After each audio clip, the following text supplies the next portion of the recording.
It's no secret that if you want to get ahead in PvP, you probably want to use your charge moves faster than your opponent can use theirs. There's no speed stat in Pokemon Go, but it kind of exists with your activation time of your charge moves in PvP. So because of the importance of this speed, I inspired the Game Press dev team to make the PvP first activation table. Basically, what this does is it takes the highest energy gaining fast move of a Pokemon and pairs it with the lowest energy cost charge move to get an idea of what their first activation speed is, like their mock activation time. So the reason why we have it this basic is to reduce clutter, right? Because if we have every single moveset combination, well, things will get really ridiculous. Like if you scroll through now, things already look a little ridiculous. And to add, I don't think it's that big of a deal to have it limited to just these two attacks, because it's this first activation time that is most important for outcomes in PvP. If you activate your charge move sooner than your opponent can activate theirs, then you could potentially inspire them to use a shield. And if they use their shield first, well then you have the option of using your shield or not. You have that shield advantage going on for that brief moment in time, and carrying that advantage could carry you to victory in battle. On top of that, if you have the charge move activation over your opponent, you may be able to snipe in for the KO if they're at very low HP, and even if it's a weak resisted hit, you still nail them. Or you could just get the first activation time and KO them with a super effective fast attack anyway. Lots of advantages to be had with that earlier move.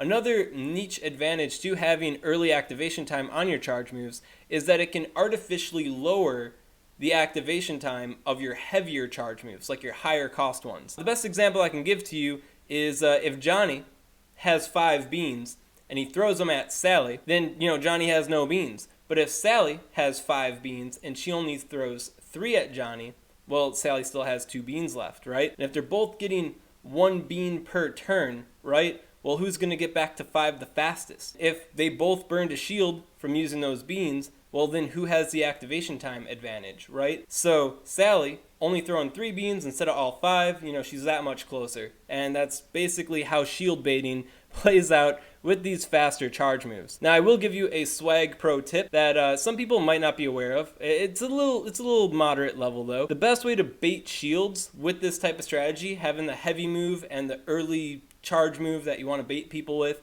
is you want to charge up to the heavy move and then use the weaker attack. Because if you just use the weak attack as soon as you can, well, a smart opponent will be like, hey, that guy's going to use like Thunder Punch, and I don't care about Thunder Punch, I care about Earthquake, so I'm just going to eat the Thunder Punch because I don't care. You tried to bait their shield, but because they know that you aren't at Earthquake yet, yeah, they don't give a dang, so they'll just eat it. But if you charge all the way up to Earthquake and then you use Thunder Punch, well then they'll be like, oh dang, is it Thunder Punch or is it Earthquake? It could be either one. If they think it's going to be Thunder Punch and they don't shield, but psych, it was actually Earthquake, well then they just got hit by Earthquake. But if you use Thunder Punch and they thought it was going to be Earthquake, well then they took the bait, they used the shield, and now they're a bit behind you. So yeah, having this kind of artificial way of lowering the charge move cost of your heavier charge moves through shield baiting is pretty big brain when it comes to this early activation time. So you might be thinking, Ryan Swag, is PvP first activation time the end-all be-all to battles? Well, absolutely not. I mean, the best Pokemon in the Great League right now are Skarmory and Altaria,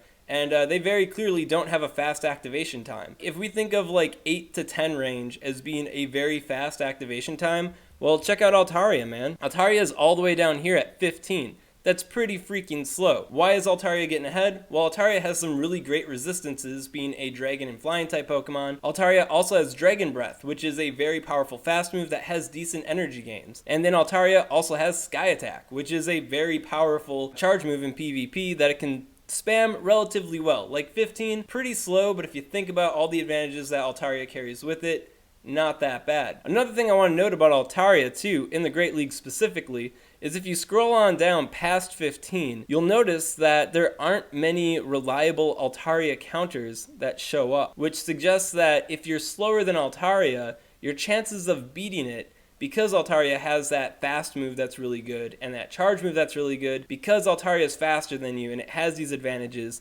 it's really difficult to get ahead of Altaria. So that's something else that you want to keep in mind. For example, we got Metagross all the way down here, And you may be aware that Metagross does lose to Altaria in some shield situations just because it can't handle all the damage Altaria is throwing at it. So that is something to keep in mind when it comes to this speed. Master League is a little bit different because you got nukers like Groudon that operates on hoping that you don't have shields, so that kind of like tilts the rule there a little bit. And that is something important to note.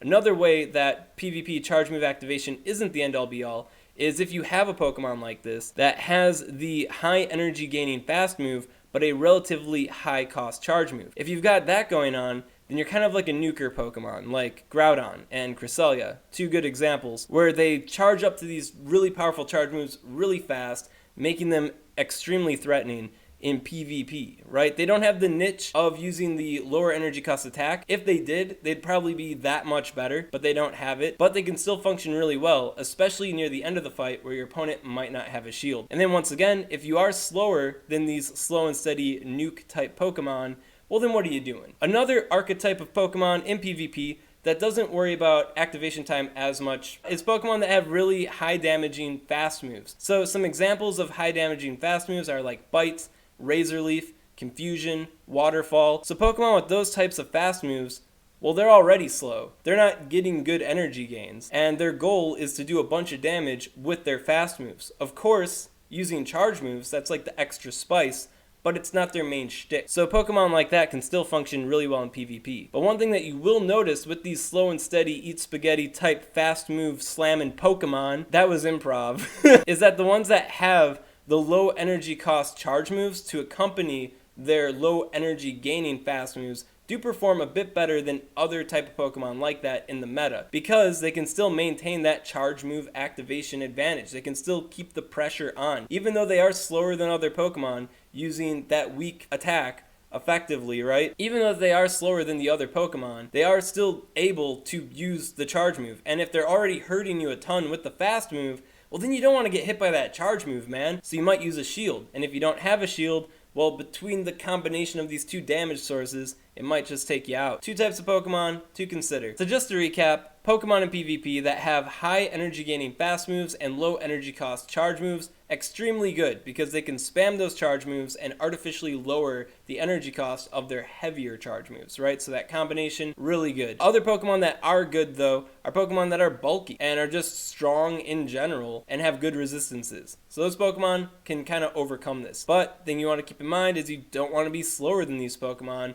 or they're going to have like double the advantage over you. So speed, still important to be mindful of. Another archetype of Pokemon are the ones with the high energy gaining fast move, but they have the really high energy cost charge moves that are really powerful, such as Groudon and Cresselia. So those Pokemon also pretty good, but once again, you don't want to be slower than them. And then finally, we got the Pokemon that have the low energy gaining fast moves that do a ton of damage, like Razor Leaf, Bite, Waterfall. Those Pokemon are going to be able to hurt you a lot with their fast moves. And if they are able to also get the charge move activation over you, yeah, I think you're kind of done, man. I think they just wrecked you real hard. PvP activation time, something that you probably want to be aware of. A link in the description for sure to get to this page. If you're debating using one Pokemon or another, or you want to try to find a niche counter to a big meta threat that you're having to deal with, maybe it's one of these like Sylph Cups just came out and you want a quick snapshot at what could be good. Well, knowing which Pokemon are fast could be your first step to victory. And if you want to calculate